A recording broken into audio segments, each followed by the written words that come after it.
Mysuru sandal soap ರಾಯಭಾರಿಯಾಗಿ ತಮನ್ನಾ ಅವರನ್ನ ಆಯ್ಕೆ ಮಾಡಿಕೊಂಡಾಗಿನಿಂದ ಸಾಕಷ್ಟು ವಿವಾದ ಎದ್ದಿದೆ. ಯಾಕೆ ನಮ್ಮಲ್ಲಿ ಹಾಲ್ಗೆನ್ನೆ ನಟಿಯರು ಇರಲಿಲ್ವಾ ಅಂತೆಲ್ಲ ಪ್ರಶ್ನೆಗಳು ಎದುರಾಗಿವೆ. ಇದಕ್ಕೆಲ್ಲ ಸಚಿವ ಎಂಬಿ ಪಾಟೀಲ್ ಅವರು ಸಮರ್ಥನೆಯನ್ನ ಕೂಡ ನೀಡಿದ್ದಾರೆ. ಎಲ್ಲೆಡೆ ನಮ್ಮ ಬ್ರ್ಯಾಂಡ್ ಅನ್ನ ವಿಸ್ತರಿಸಬೇಕಾದ ಕಾರಣ ಅವರ ಆಯ್ಕೆ ಎಂದು ಹೇಳಿದ್ದಾರೆ. ಆದರೆ ಇಂಥ ಸಂದರ್ಭದಲ್ಲಿ ನಾವು ನೆನೆಯಬೇಕಾದದ್ದು ಈ ಮೊದಲು ಧೋನಿ ಅವರನ್ನ ರಾಯಭಾರಿಯಾಗಿದ್ದಂತಹ ಸಮಯವನ್ನ. ಅಂದು ಏನಾಯ್ತು ಅದೆಲ್ಲ ಹೇಳೋದಕ್ಕೆ ಮುನ್ನ ನಮ್ಮ ಚಾನೆಲ್ನ ಸಬ್ಸ್ಕ್ರೈಬ್ ಮಾಡಿ, ಶೇರ್ ಮಾಡಿ. 2006 ಮತ್ತು 2007ರಲ್ಲಿ Karnataka soap and detergent limited ಅಂದಿನ ಸ್ಟಾರ್ ಕ್ರಿಕೆಟರ್ MS ಧೋನಿಯನ್ನ ತನ್ನ ಉತ್ಪನ್ನಗಳಿಗೆ ಬ್ರ್ಯಾಂಡ್ ಅಂಬಾಸಿಡರ್ ಆಗಿ ನೇಮಿಸಿಕೊಂಡಿತ್ತು. ಬರೋಬ್ಬರಿ 6.5 ಕೋಟಿ ರೂಪಾಯಿ ರಾಯಲ್ಟಿಯನ್ನ ಕೊಟ್ಟಿತ್ತು. Super star Dhoni cricket, events, ads ಅಂತ ತುಂಬಾನೇ ಬ್ಯುಸಿ ಇದ್ದ ಕಾಲವದು. ನಮ್ಮ ಮೈಸೂರು ಸೋಪ್ನವರು ಒಂದು ಡೇಟ್ ಫಿಕ್ಸ್ ಮಾಡಿ ಆಡ್ ಶೂಟಿಂಗ್ ಇಟ್ಟುಕೊಂಡು ಕಾಯ್ತಾ ಕೂತಿದ್ರು. ಧೋನಿ ಕಡೆಗೂ ಬರಲೇ ಇಲ್ಲ.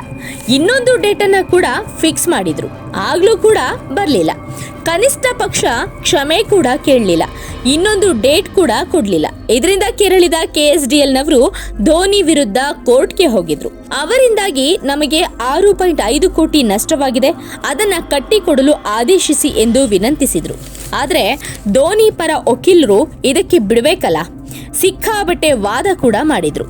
ನನ್ನ ಕಕ್ಷಿದಾರರು ತುಂಬಾ ಬ್ಯುಸಿ ಸ್ವಾಮಿ, ಬೇಕಂತ ತೊಂದರೆ ಕೊಟ್ಟಿಲ್ಲ, ಅವರು ಬರ್ತೀನಿ ಅಂದಾಗ ಇವರೇ ಬಳಸಿಕೊಂಡಿಲ್ಲ, ಹೀಗೆ ಏನೇನೋ ವಾದ ಮಂಡಿಸಿ ಈ ಕೇಸ್ನ 5 ವರ್ಷ ನಡೆಯುವಂತೆ ಮಾಡಿದ್ರು.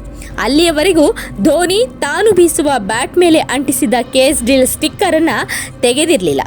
ಕಡೆಗೆ ಧೋನಿಗೆ ನಮ್ಮ ಸೋಪ್ನವರಿಂದಲೇ ತೊಂದರೆಯಾಗಿದೆ ಎಂಬ ತೀರ್ಪು ಬಂತು. ಆಗ ನಮ್ಮವರೇ ಕಟ್ಟಿದ್ದು 40 ಲಕ್ಷ ರೂಪಾಯಿ ದಂಡ. ಇದೆಲ್ಲವನ್ನ ಒಂದು ಸಲ ವಿಶ್ಲೇಷಣೆ ಮಾಡಿದಾಗ ಕಾಂಗ್ರೆಸ್ನವರಿಗೆ ಈ ಘಟನೆ ಮರೆತು ಹೋಯ್ತಾ ಎಂಬ ಪ್ರಶ್ನೆ ಮೂಡುತ್ತೆ. ಮತ್ತೆ ಉತ್ತರದವರೆಗೆ ಮಣೆ ಹಾಕಿದ್ದೇಕೆ?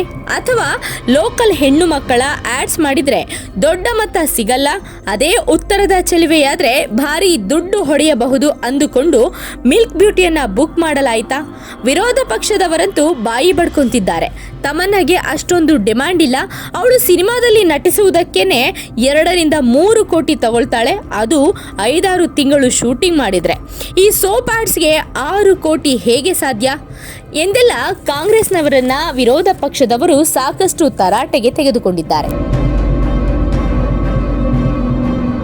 ಇಲ್ಲಿ ಕಾಡುವಂತ ಪ್ರಶ್ನೆ ಏನಂದ್ರೆ, ಈ ಹಿಂದೆ ಧೋನಿ ಇದೇ ಕಂಪನಿಯ ಆಡ್ಗೆ ಒಪ್ಪಿಕೊಂಡು ಹಣವನ್ನ ಪಡೆದಿದ್ರು.